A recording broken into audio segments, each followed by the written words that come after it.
Chapter 65 or Book 3, Part 36. The Story of the Dog People, Shadows and Tears, May Kasahara's Point of View, Part 6. Hi again, Mr. Windup Bird. Hey, are these letters really getting to you? I've been writing to you tons and tons of letters, and I'm really starting to wonder if they ever reach you.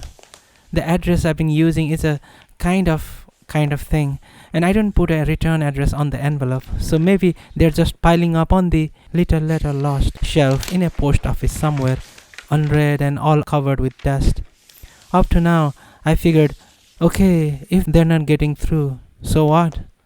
I've been scratching away at these things, but the important thing was for me to put my thoughts down on paper. It's easy for me to write if I think I'm writing to you, Mr. Windup Bird.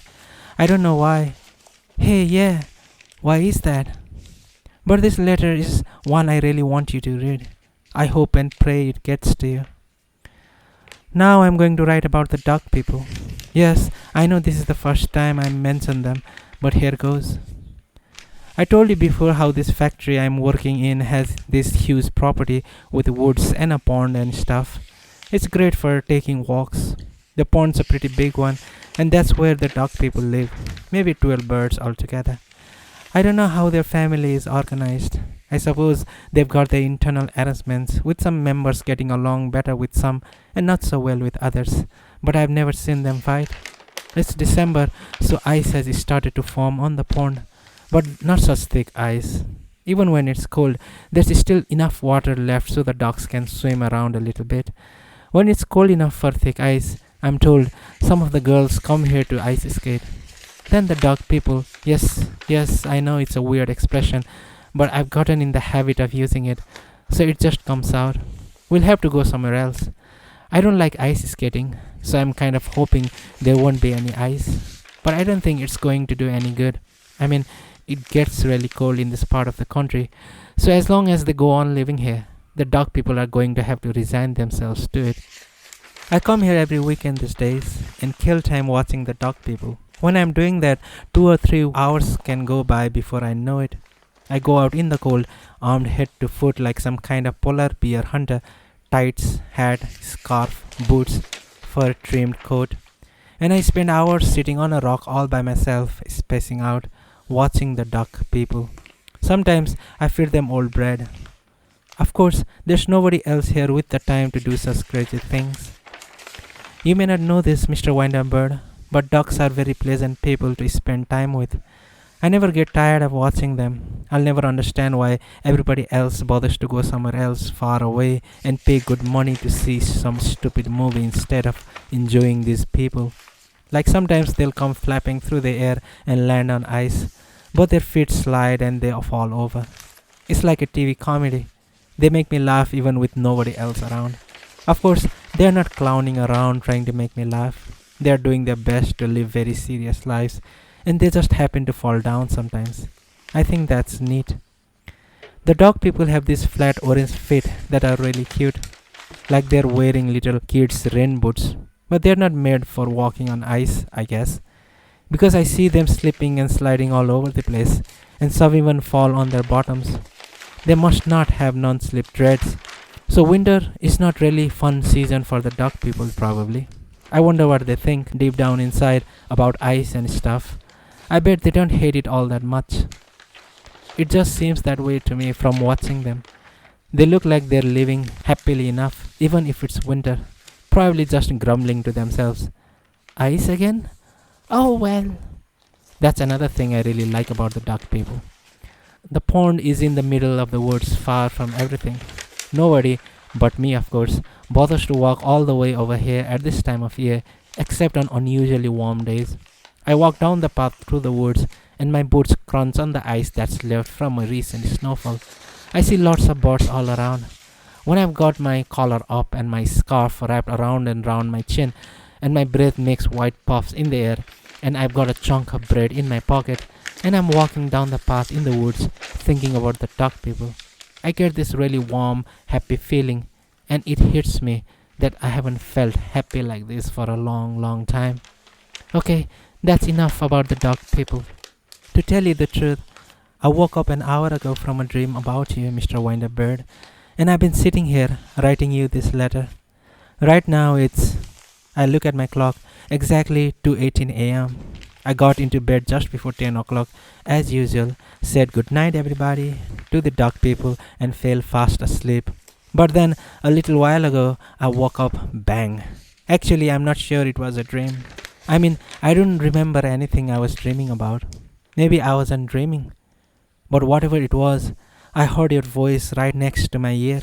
You were calling to me over and over in this really loud voice. That's what shocked me awake. The room wasn't dark when I opened my eyes. Moonlight was pouring through the window. This great moon, like a stainless steel tray, was hanging over the hill. It was so huge, it looked as if I could have reached out and written something on it. And the light coming in the window looked like a big white pool of water. I sat up in bed, racking my brains, trying to figure out what had just happened. Why had you been calling my name in such a sharp, clear voice? My heart kept pounding for the longest time. If I had been in my house, I would have gotten dressed, even if it was the middle of the night, and run down the alley to your house, Mr. Windup Bird. But out here, a million miles away in the mountains, I couldn't run anywhere, right? So then you know what I did? I got naked. Don't ask me why. I'm really not sure of myself. So just be quiet and listen to the rest. Anyhow, I took every stitch of clothing off and got out of bed. And I got down on my knees on the floor in the white moonlight. The heat was off and the room must have been cold, but I didn't feel cold. There was some kind of special something in the moonlight that was coming in the window, and it was wrapping my body in a thin, protective, skin-tight film. At least that's how I felt. I just stayed there naked for a while, spacing out. But then I took turns holding different parts of my body out to be bathed in the moonlight. I don't know, it just seemed like the most natural thing to do. The moonlight was so absolutely, incredibly beautiful that I couldn't not do it. My hand and shoulders and arms and breasts and tummy and legs and bottom and, around there, one after another, I dipped them in the moonlight, like taking a bath. If someone had seen me from outside, they'd have thought it was very, very strange. I must have looked like some kind of full moon pervert going absolutely bonkers in the moonlight. But nobody saw me, of course. Though, come to think of it, maybe that boy on the motorcycle was somewhere looking at me. But that's okay, he's dead. If he wanted to look and if he'd be satisfied with that, I'd be glad to let him see. But anyhow, nobody was looking at me. I was doing it all alone in the moonlight, and every once in a while, I'd close my eyes and think about the duck people, who were probably sleeping near the pond somewhere. I'd think about the warm, happy feeling that the duck people and I had created together in the daytime. Because finally, the dog people are an important kind of magic, kind of protective amulet kind of thing for me. I stayed kneeling there for a long time after that, just kneeling all alone, all naked, in the moonlight. The light gave my skin a magical color, and it threw a sharp black shadow of my body across the floor, all the way to the wall. It didn't look like the shadow of my body, but one that belonged to a much more mature woman. It wasn't a virgin like me. It didn't have my corners and angles, but was fuller and rounder, with much bigger breasts and nipples. But it was the shadow that I was making, just stretched out longer with a different shape. When I was moved, it moved. For a while, I tried moving in different ways and watching very, very carefully to see what the connection was between me and my shadow, trying to figure out why it should look so different. But I couldn't figure it out finally. The more I looked, the stranger it seemed. Now, here comes the part that's really hard to explain, Mr. Windup Bird. I doubt if I can do it, but here goes. Well, to make a long story short, all of a sudden I burst into tears. If it was like in the film scenario or something, it'd go, "Me Kasahara," here, with no warning, covers face with hands, wails aloud, collapses in tears. But don't be too shocked. I've been hiding it from you all this time. But in fact, I'm the world's biggest crybaby. I cry for anything. It's my secret weakness. So for me, the sheer fact that I burst out crying for no reason at all was not such a surprise. Usually though, I just have myself a little cry. And then I tell myself it's time to stop. I cry easily, but I stop just as easily. Tonight though, I just couldn't stop. The cork popped, and that was that. I didn't know what had started me, so I didn't know how to stop myself. The tears just came gushing out like blood from a huge wound. I couldn't believe the amount of tears I was producing.